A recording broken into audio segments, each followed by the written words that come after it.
The concept of grace.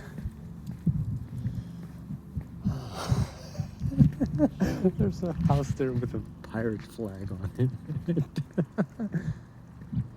Oh, that's funny. And lovely. I do love the boldness of whoever put the flag up there. I don't know if you can see it. Yep, there it is. Pirate flag.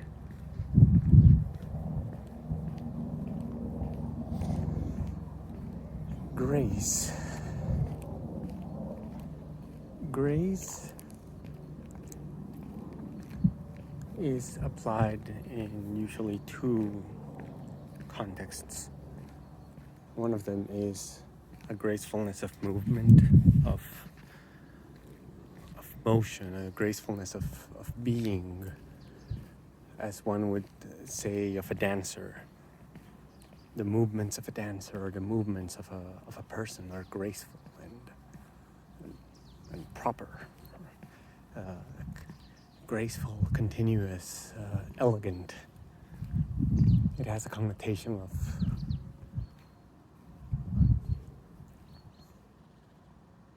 smooth, of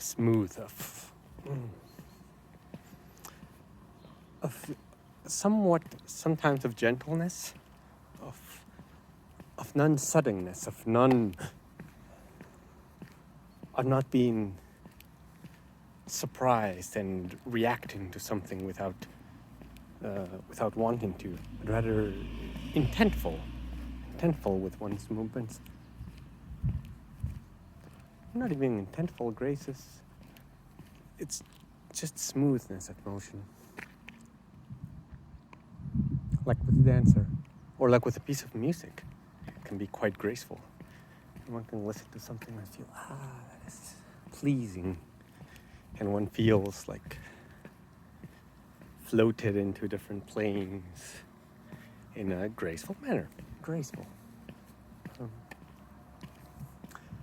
And then there's the definition that grace is also used in the context of, I've seen it in religious contexts, where, by the grace of God, we are blessed. By the grace of the divine. It is used in prayers. It is used to refer to a holy attribute, I would say. The grace of God. My impression is they are the same thing. They refer to the same concept.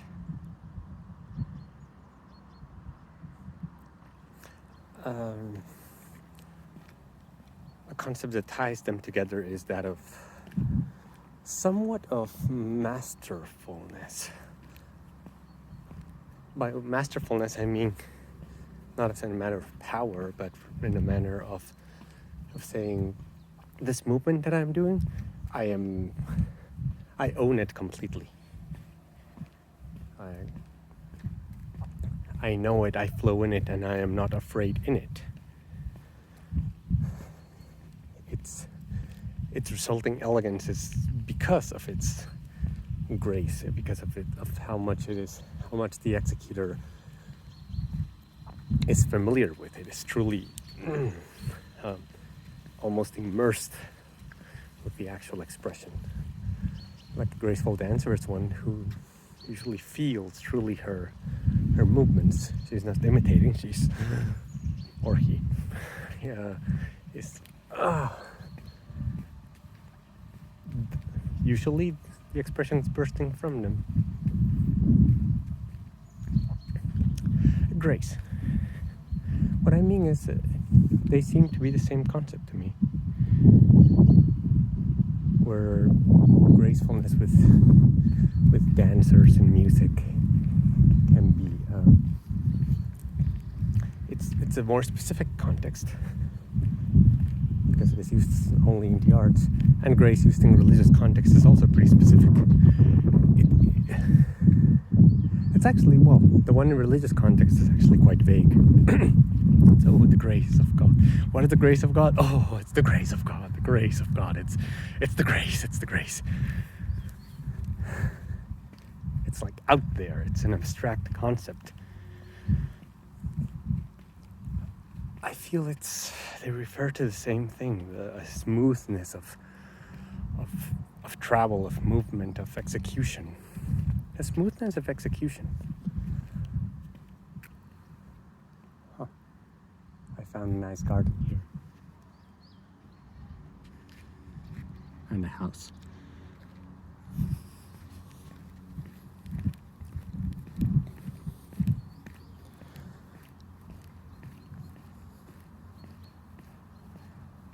Because I notice in life that when one is ungraceful, one is usually unconscious of what is making it ungraceful.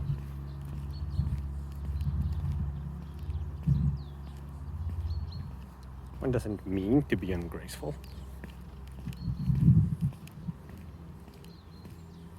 Mostly.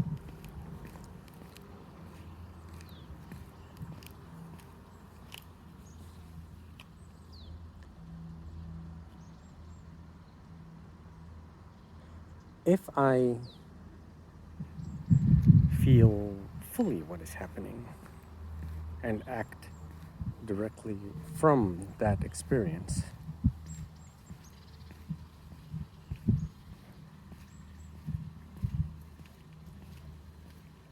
then it is much more unlikely that we will react unconsciously to something, that we will have an abrupt change of behavior, an abrupt change of pattern that we did not intend. If we are fully in something, I feel it's like we are in a state of flow, which actually feels very similar to the state of grace. Just a state of like going doing that, and then I realize, oh, that didn't work. Great, and what else do I do? And then you move around, you sway, you shift, you wave without need for sudden stops. It doesn't mean that there cannot be intensity with grace. Things can be intense, things can be powerful, and it can be graceful. Grace, grace, grace. And I feel that when people say the grace of God, it's just the meaning seems to have been opaqued from something that applies directly to our lives at each moment. And rather the grace is over there. God's over there. God's over there. He has the grace. He has the power.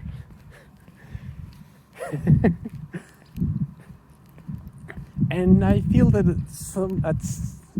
to some extent that was part of the idea of removing probably the shame and the blame from oneself and leaving it kind of like to an outside entity, but not really outside. It's like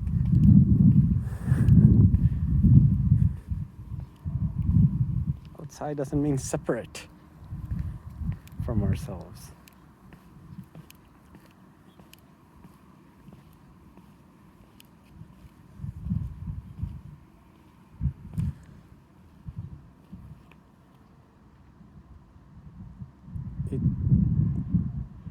I feel the original meaning applied directly to each moment that we live.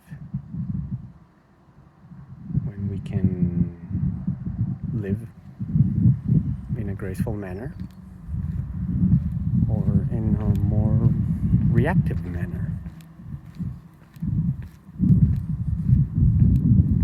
A reactive manner of acting is one in which the one that is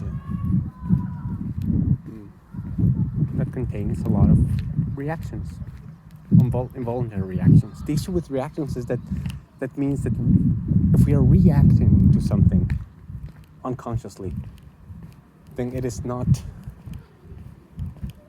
our volition that is moving things.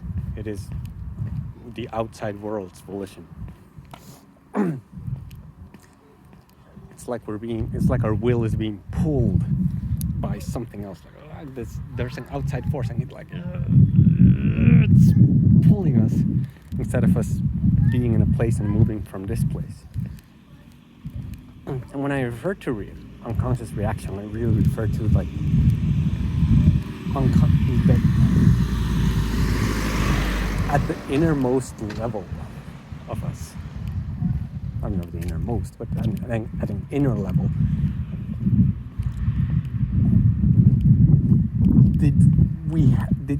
Did we choose to take this action? Did we choose to move forward with this, what we are doing? And yes, the state of the world is there. Like if it snows, in a way I will react to it because I see, okay, it's cold, I'm going to put on a jacket. That's different from what I mean an unconscious reaction, like from the inner side of us, where we see a dog that barks at us and we get scared. That's ungraceful, I would say, in that moment.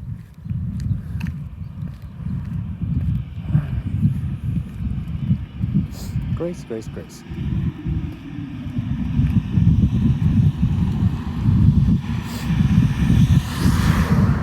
Yeah, so if it's this concept of grace in the spiritual context has been disconnected from its original meaning, directly applicable to our lives, what remains is something separated from us.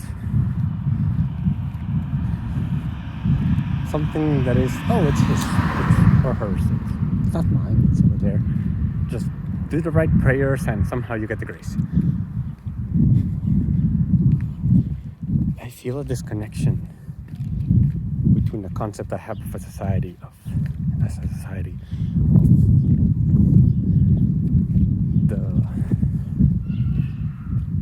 of the concept of holy grace to the grace we have ourselves in our lives, the gracing life.